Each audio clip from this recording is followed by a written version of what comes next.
very excited about this upcoming season. Really, each season starts in January back with your off-season program, and then, of course, carries on to spring training and into your summer program. And our guys have had a tremendous off-season program starting way back in January, after the loss up in Washington to a very good Eastern Washington football team. I think it was at that point in time that, our guys got together and put together a little resolve that they realize that that they have a chance to compete on a national level, and each phase that we went through in our off season has proven that we've made improvement in each and every area. We've got bigger, faster, and stronger. The guys have worked hard in the weight room, had a really good spring out on the football field, and that carried through to this summer.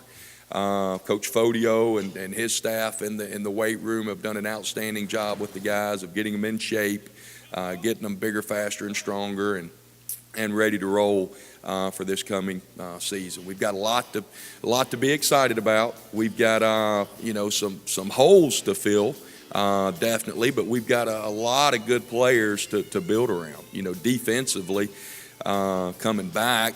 Sitting over here to my left is George Odom, who, I think last year to me was on track to be the defensive player of the year for the conference until he, suffered a broken wrist and hand and really played the last 6 games of the year with a club on his hand. But, through those first 6 or 7 weeks, I don't know if there's a better football player in the country than George Odom. And it's good to have him back. Trey Smith, also an all-conference player in the secondary, and in our return game, it's great having Trey back. Jalen Lofton, who is also an all-conference player in the secondary. So we've got a lot to build around defensively.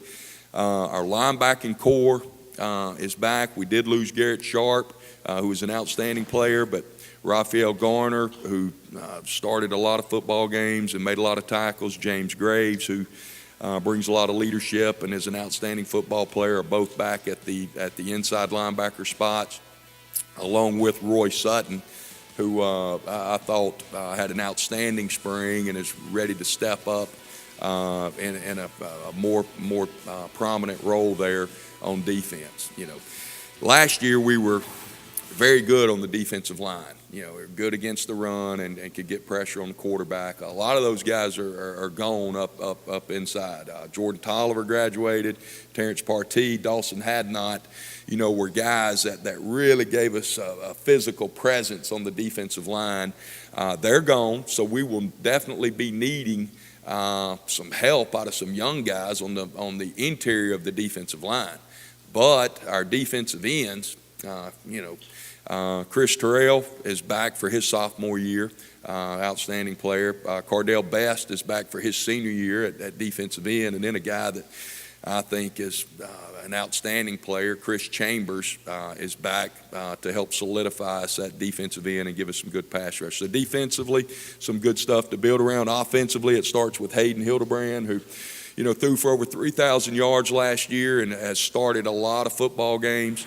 I think he's something like 16-4, somewhere in there as a starter. And a lot of those losses have been to the undefeated teams and number 1, number 2 teams in Eastern Washington's in the country. So he's won a lot of football games, and it's good to have him back as your quarterback. All 5 starters are back on the offensive line. That's something that we're excited about. Now we do lose the all-time leading receiver, and a guy named Desmond Smith, outstanding football player. Jatavius Wilson, all-time leading all-purpose yards. So we got some receptions and some yards to replace. But I feel really good about guys like Brandon Cox, Roman Gordon, Jakari Dillard, Jose Moore, Joe Hampton, stepping up and filling those holes. Our kicking game, we've got, an all-conference guy, Patrick Ponder, back at punter. Matt Cummins has been kicking for 2 years, will be back for his junior campaign.